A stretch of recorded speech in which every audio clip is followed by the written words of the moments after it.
Olá pessoal, meu querido amigo, amiga, que prazer, que satisfação tê-lo aqui comigo para mais um capítulo da nossa jornada.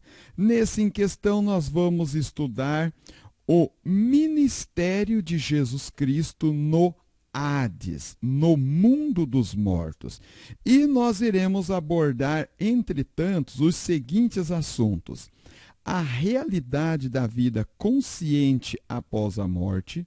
Nós iremos diferenciar e conceituar os termos bíblicos para sepulcro, habitação dos mortos e lago de fogo. Nós também vamos entender como era o mundo dos mortos, Sheol ou Hades, antes e após o Calvário. E, claro, nós vamos entender, é o objetivo principal desta aula, o que Jesus Cristo foi fazer lá no Sheol ou Hades e por que ele teve que ir lá. E também nós iremos entender para onde vão os mortos após a morte, ressurreição e assunção de Jesus Cristo aos céus. Primeiramente, vamos nos conscientizar da realidade da vida consciente após a morte. Porque, claro, além dos ateus, que são extremamente materialistas, nós temos segmentos dentro do cristianismo que não crê na continuidade da vida após a morte, e sim crê numa doutrina, entre elas as mais difundidas, que é a doutrina da cessação, do fim por completo do ser, e também tem uma corrente que defende o sono da alma. Agora, se nós atentarmos sem nenhum prejuízo e preconceito a algumas passagens bíblicas, nós não teremos problemas em entender e aceitar que sim, mesmo após a morte, a vida continua em uma outra esfera, a esfera espiritual. Leiamos aqui sobre a morte de Moisés. Veja só, Deuteronômio capítulo 34. Assim morreu ali Moisés. Observe a palavra que a Bíblia não erra. Nós cremos na inerrância da Bíblia Sagrada. Morreu ali Moisés, servo do Senhor, na terra de Moabe, segundo a palavra do Senhor. Agora veja só em Mateus capítulo 17, versículo 1 ao 8, o que nós encontramos? Encontramos no Monte da Transfiguração, aqui esta imagem representa esta passagem, e nós encontramos ali no Monte da Transfiguração quem falando, conversando e interagindo com o próprio Jesus Cristo? Moisés e Elias. Nós vamos focar apenas em Moisés, porque a Bíblia Sagrada especifica que ele morreu. Bom, neste caso, nós temos um exemplo claríssimo de uma pessoa que morreu e aparece conversando, ou seja, com a sua mente em plena, em completa atividade, pois para estar conversando, interagindo com o Senhor Jesus Cristo ali, claro que a sua mente, a sua parte espiritual estava em plena atividade. Ainda para nós esgotarmos este assunto, vamos ver algumas outras passagens e não deixarmos dúvida da realidade da vida consciente após a morte.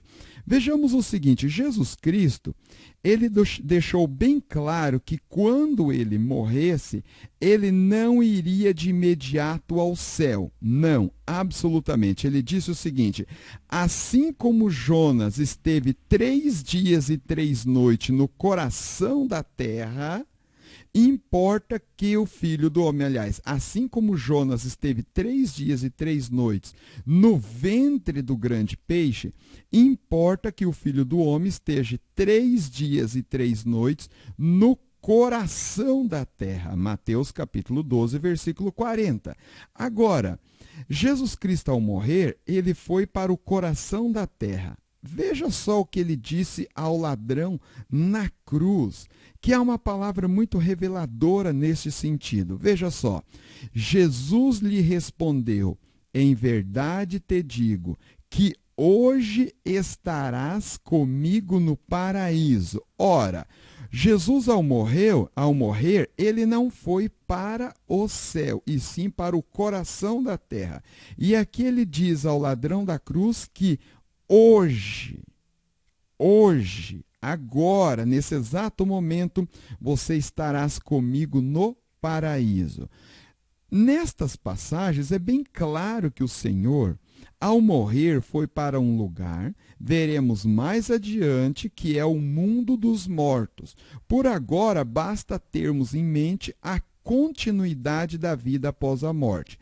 Crucificado, o Senhor promete a um dos ladrões o paraíso naquele mesmo dia, não após a ressurreição ou qualquer outro evento.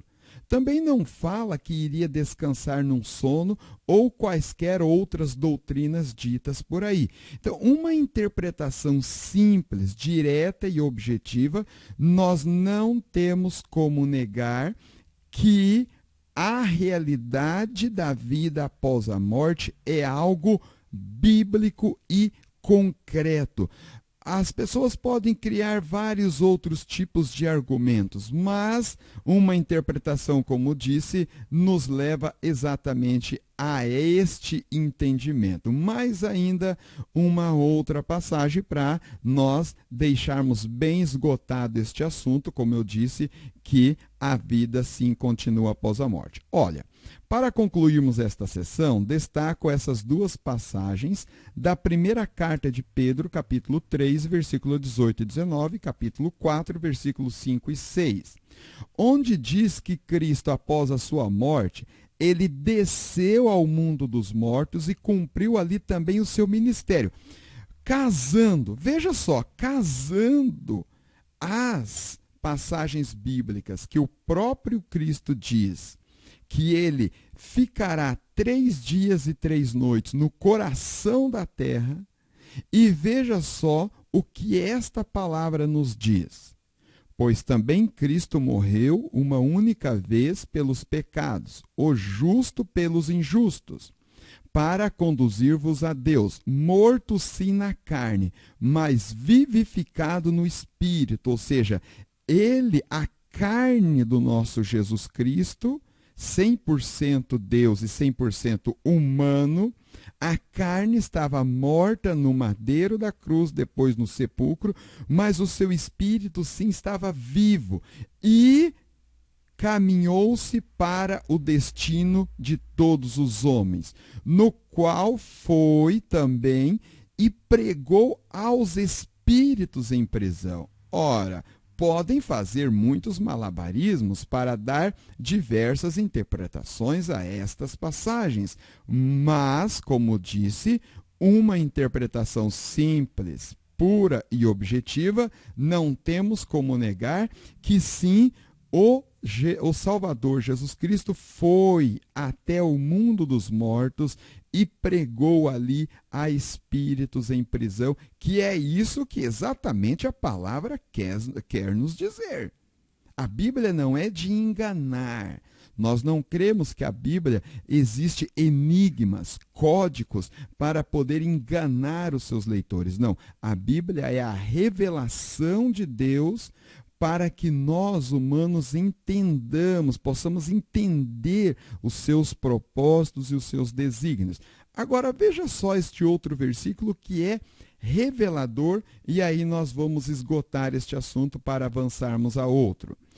Os quais hão de prestar contas àquele que é competente para julgar vivos e mortos.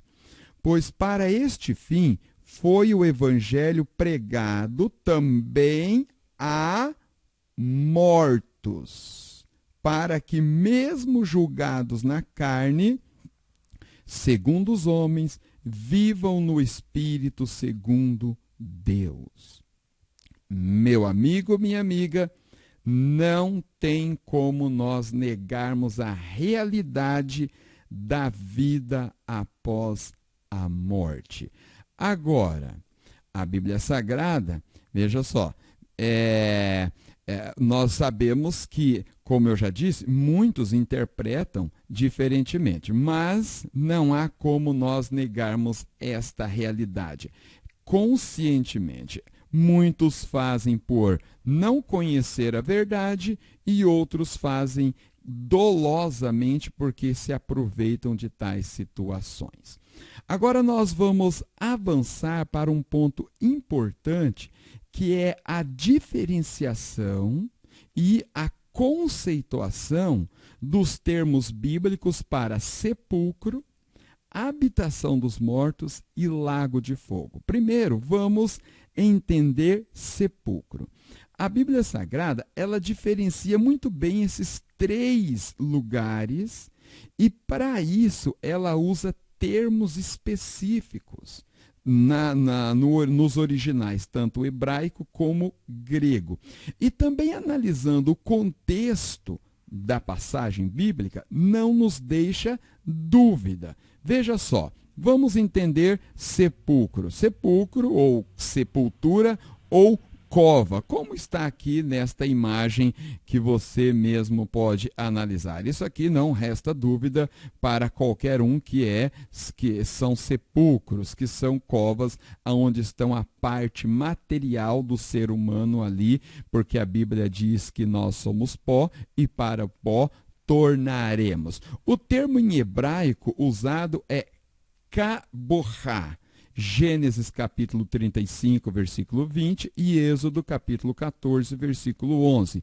Já em grego, o termo para sepulcro é mnema, que nós vamos encontrar entre várias passagens bíblicas, Lucas capítulo 23, versículo 53 e Marcos capítulo 5, versículo 2 e 3. Claro que tanto o termo no Antigo Testamento como no Novo Testamento está em várias outras passagens. Eu coloquei essas aí para servir, para corroborar, para embasar o que eu estou dizendo. Evidentemente que nós temos um monte de outras passagens que vai nos deixar bem claro. Agora, vamos ler então a passagem e analisar que não há nenhum problema em nós entendermos que se trata de um sepulcro. Veja só, sobre a sepultura de Raquel, levantou Jacó uma coluna que existe até o dia de hoje.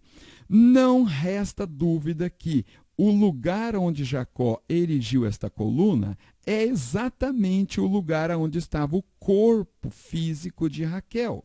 Também aqui na passagem do Novo Testamento, veja só, ao desembarcar, logo veio dos sepulcros ao seu encontro um homem possesso de espírito imundo, o qual vivia nos sepulcros, e nem mesmo assim, e nem mesmo com cadeias alguém podia prendê-lo. Então, não resta dúvida que esse homem também habitava em um ambiente que nós chamamos hoje de cemitério, aonde nós temos ali os sepulcros, as covas, onde estão os corpos físicos das pessoas se decompondo. Muito bem, então entendemos o que vem a ser sepulcro, sepultura ou cova, os termos bíblicos aplicados a esses lugares.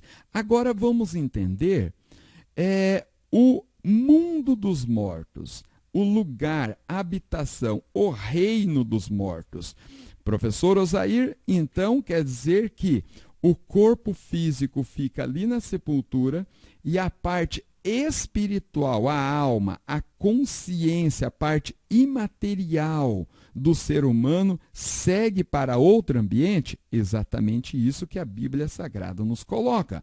Veja só, o reino dos mortos é um lugar onde a parte imaterial do ser humano, a alma, está consciente mesmo após o seu corpo ter desfalecido e estar se desfazendo no sepulcro. Em descanso ou em tormento, isto é importante. O termo em hebraico para o reino dos mortos é Sheol.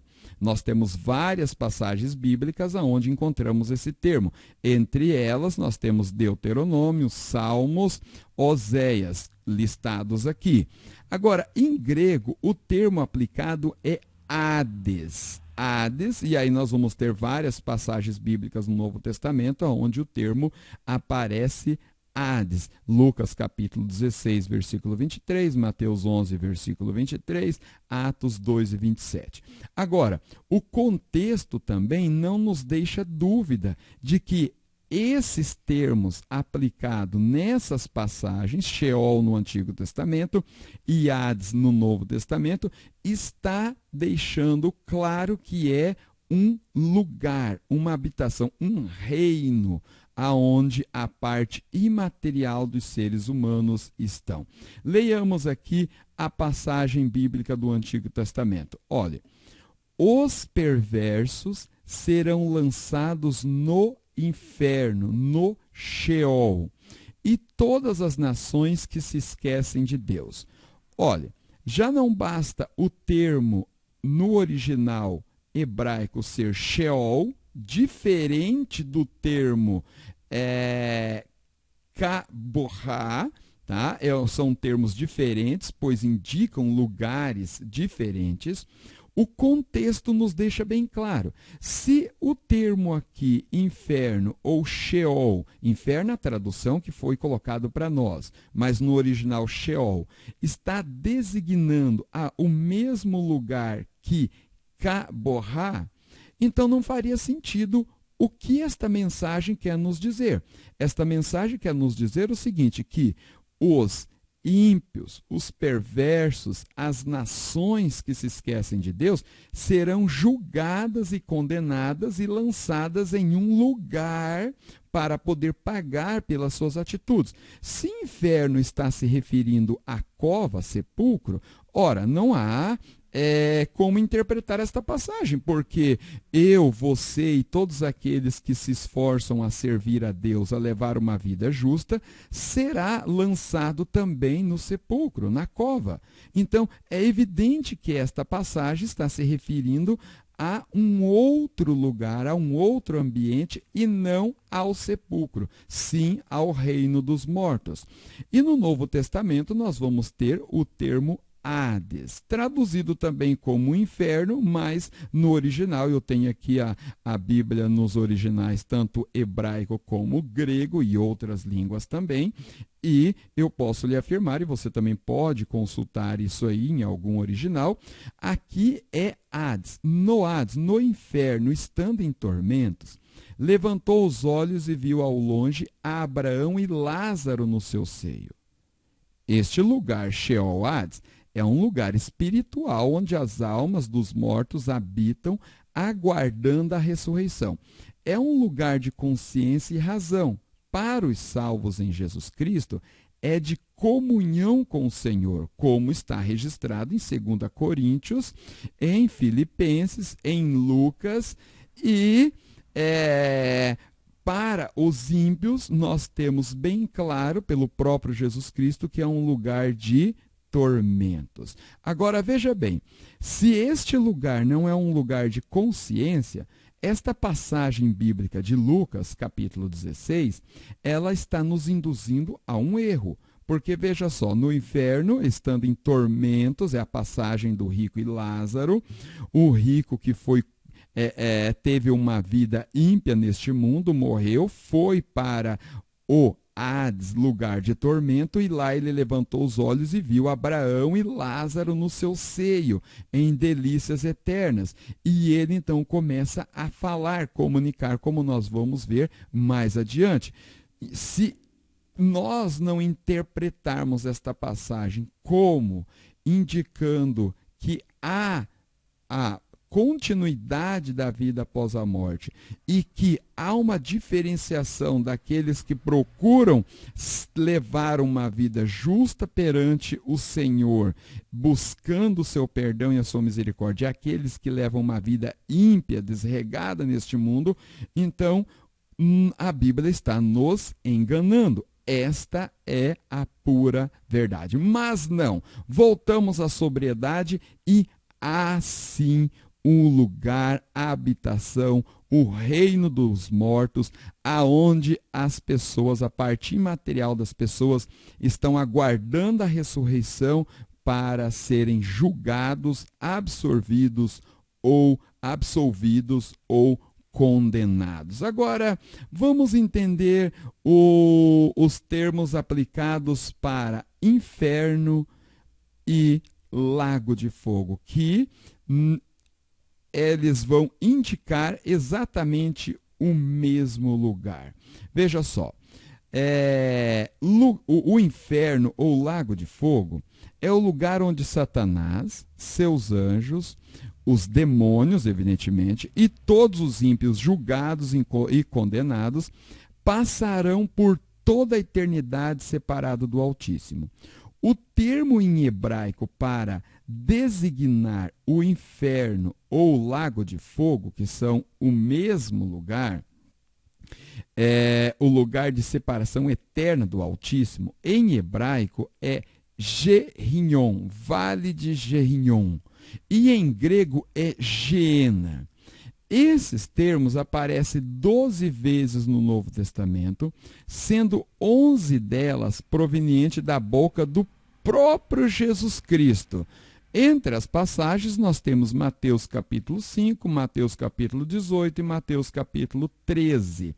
O Vale de Hinnom era um lugar que ficava ao sul de Jerusalém, onde os judeus, liderados pelo rei ímpio Manassés, sacrificavam crianças ao falso deus Moloque. Isso está registrado em 1 Reis, capítulo 11, 2 Reis, capítulo 23 e Jeremias, capítulo 32.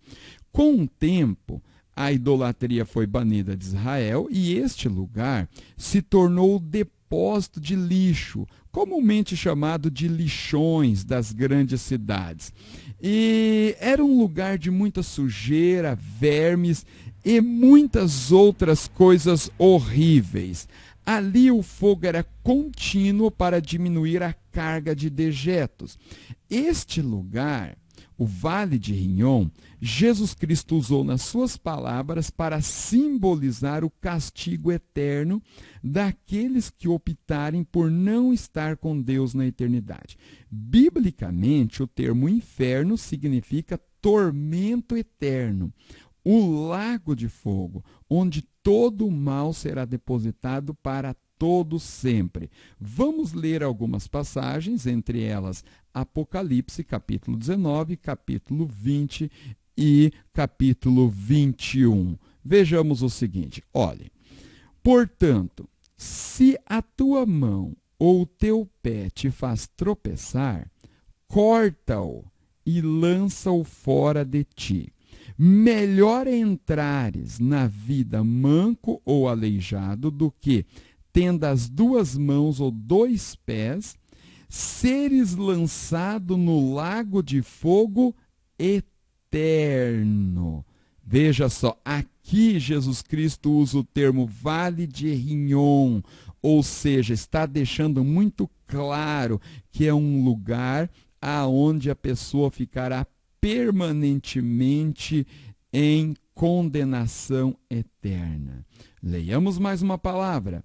Eu, porém, vos digo que todo aquele que, sem motivo, se irar contra seu irmão, estará sujeito a julgamento. E quem proferir um insulto a seu irmão estará sujeito a julgamento do tribunal. E quem lhe chamar tolo estará sujeito ao inferno de fogo. Aqui não é sepulcro, aqui não é Hades ou Sheol, aqui é o inferno, aqui é o lago de fogo. Agora vamos ler as passagens de Apocalipse. O diabo, o sedutor deles, foi lançado para dentro do lago de fogo e enxofre, onde já se encontram não só a besta, como também o falso profeta, e serão atormentados de dia e de noite pelos séculos dos séculos. Aqui é a condenação eterna, o inferno, o lago de fogo e enxofre. Ainda para esgotarmos este assunto e não deixarmos dúvidas, porque a Bíblia diz: A palavra, sim, a palavra vos salvará, edificará.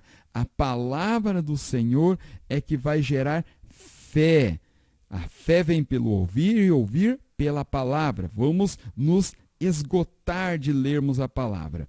Então a morte e o inferno foram lançados para dentro do lago de fogo. Esta é a segunda morte, o lago de fogo. Quanto, porém, aos covardes, aos incrédulos, aos abomináveis, aos assassinos, aos impuros, ou seja, aos ímpios, a parte que lhes cabe será o lago que arde com fogo e enxofre, a saber, a segunda morte. Muito bem. Agora, é certo que muitos não aceitam esta linha de raciocínio e interpretação. Eu mesmo conheço praticamente todas essas linhas de raciocínio e interpretação que negam esta verdade bíblica. No entanto, para isso, fazem muito esforço e malabarismo recorrendo a fábulas, dizendo que Jesus Cristo usou fábulas da cultura grega, da cultura tal, dizendo que Jesus Cristo só queria rebater os mestres judaicos, dizendo que não é bem assim. Veja, nós lemos, não precisamos recorrer aos originais, mesmo recorrendo, porque o contexto nos deixa bem claro, muito bem claro. Então, recorre a fábulas, textos e comentários fora da Bíblia Sagrada ou interpretações de textos fora do seu contexto. Ao contrário disto tudo, você pode ler, como nós estamos lendo aqui nesse estudo, estudar e meditar nestas palavras e verá que não forço nenhuma interpretação dos textos. Muito pelo contrário, nós estamos fazendo exatamente a verdadeira exegese. A exegese, nós interpretamos, nós extraímos o que o texto tem a nos dizer. Agora, o que muitos fazem por aí é a eisegese, ou seja, é acrescentar algo ao texto bíblico. Nós fizemos a verdadeira exegese. Bom, para o vídeo não se tornar tão longo, nós vamos continuar na parte 2. Te encontro lá. Um grande abraço.